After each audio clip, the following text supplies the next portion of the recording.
Join me in a journey to see what's hip, what's happening, and what's here in Miami.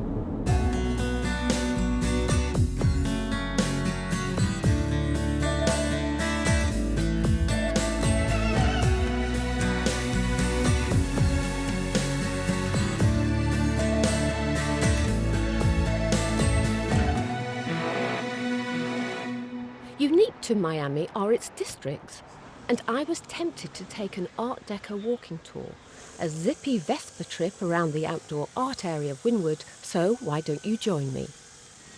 The transformation into a pastel parade of buildings, sensitively renovated to revive this era of architecture, has brought global fame for this historically protected Art Deco district in South Beach. In 1979, this Art Deco district was added to the National Registry of Historical Places. Most mornings there are guided walking tours around the area, and around most corners you'll see evidence of this architectural style. Stepped Egyptian designs, ledges above windows, fluted columns, reliefs adding texture, while medallions and vertical racing stripes give movement to the buildings. Peep inside some of the hotels and you will see fine examples of chandeliers and lights, all conjuring up images of the 30s lifestyle. Back in the 1920s, this area was the habitat for the wealthy, and in the 1930s, small hotels sprung up with the development of tourism. A number of the buildings can easily be recognised, that is, if you're a fan of Miami Vice, where the Carlyle Hotel starred in the first episode, as well as in the film Birdcage. In this area, you will see the home once owned by Gianni Versace, a good example of the Mediterranean revival style. And there's no better way to appreciate the glamour of the 30s highlighted amid neon lights. Beyond the beaches and the bars is a reborn corner of Miami, the former warehouse district known as Wynwood. And what was a derelict area is now one which parades coloured works of graffiti artists and muralists from around the globe. There are regular tours available with a guide, and they are very safe. A half helmet is provided, and if you haven't driven on a Vespa before, you can practice in a car park. Offered by Rome there, Vespa tours are a fun way to explore this trendy area of Miami and to view the murals by renowned street artists, which have covered Wynwood walls since 2009, bringing street art to Miami. It's an inspiring place and a convenient way to see such abandoned places come back to life in full bloom.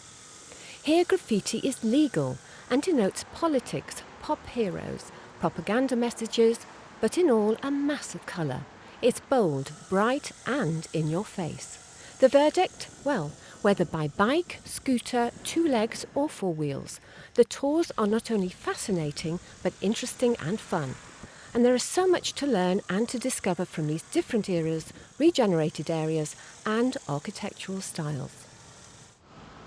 A short distance from the ultra-modern Miami with its high-rises and chic appeal, you can travel to a time warp where an old-time Cuba will not fail to surprise with its mom-and-pop enterprises, signs and greetings, food and cultural habits. Little Havana is a sprawling neighbourhood lying immediately west of downtown Miami and is known as the cultural and political capital of the Cuban Americans. Stroll down the streets and you can find hand-rolled cigars, meat markets, herbal stores and windows serving Cuban coffee shots. The older generation of Cubans meet to play dominoes or chess each day. And you get a sense of the importance of the game as concentration is etched on their faces, while other members queue patiently to join the tables. On the back wall is a large mural depicting the summit of the Americas in 1993. You can take a culinary tour around Little Havana, where you get to taste authentic Cuban food in the variety of restaurants. Sample rum from the largest collection in South Florida. Visit a selection of the art galleries. Witness the master roller making traditional Cuban cigars. And maybe treat yourself to an authentic Panama hat. Well, one that looks like one. There's a memorial park featuring monuments to many Cuban heroes. A few blocks down and on the edge of this neighbourhood is an iconic family-owned landmark. The Versailles restaurant is very famous around here. It attracts locals, politicians, celebrities and tourists. Here is a typical sampler of homemade Cuban food. And of course, what else? A mojito to go with it. Miami's museum scene is definitely not one to miss.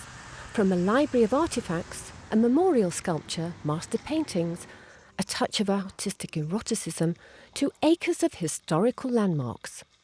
Located in the heart of the Art Deco District is the Wolfsonian, which was founded in 1986 to document, preserve and display the collection of Mitchell Wolfson Jr.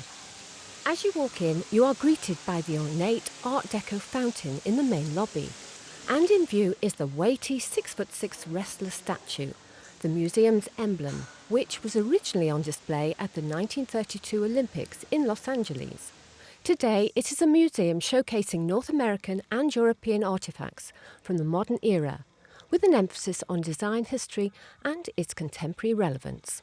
There are around 120,000 objects collected from around the world, including the symbolic London Underground sign. The World Erotic Art Museum is home to the largest collection of fine erotic art in America. It shows 4,000 pieces and traces erotic art through different cultures and through history. Here you will also find original Picasso, Rembrandt and Disney sketches, as well as Lady Godiva, Adam and Eve, and a Russian seductive chair. The signature sculpture from the film Clockwork Orange neighbours elegant glass sculptures, while the iconic Beatles watch over. The Bass Museum stands as a symmetrical Art Deco building residing in a tranquil setting. As well as its contemporary exhibitions, it showcases tapestries and Dutch master paintings amongst its art treasures. Of all sculpture gardens, the Holocaust Memorial is one of the most memorable and most moving. The sculpture of love and anguish is constructed with contrasting elements of Jerusalem stone and black granite, and set in the still waters of a reflecting pool. Nestling on the edge of Coconut Grove is the Skyer Museum and Gardens. It was originally built in 1916 by a wealthy American businessman as his winter retreat. The Skyer is not only a National Historic Landmark, but a museum. The estate includes a well-maintained, rambling 34-room mansion house. The inside of the house is filled with treasures, broad and diverse, spanning 2,000 years, from North America, Europe and Asia. From outside, you can enjoy spectacular views of Biscayne Bay, as well as the gardens, acres of serene European-style gardens, some structured, some secret, littered with fountains, with architectural elements and statues.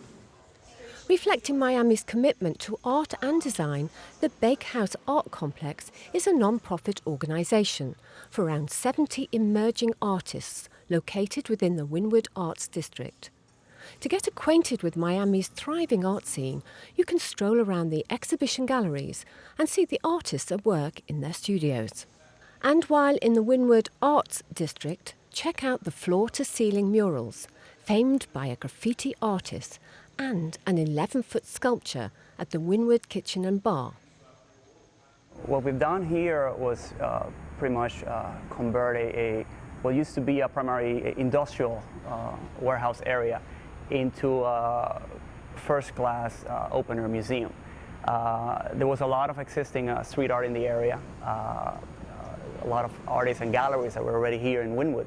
So what Tony Goldman vision was creating this fantastic open-air museum where anybody could come in and appreciate and all this magnificent street art, that it's not just graffiti, this is street art taken to the next level. So we commissioned the best artists that we could find, national and internationally. And we invited them here to Wynwood to come and display their talents. And we prepare all these walls, painted them white, provided them the adequate lighting, and created pretty much concrete canvases for them.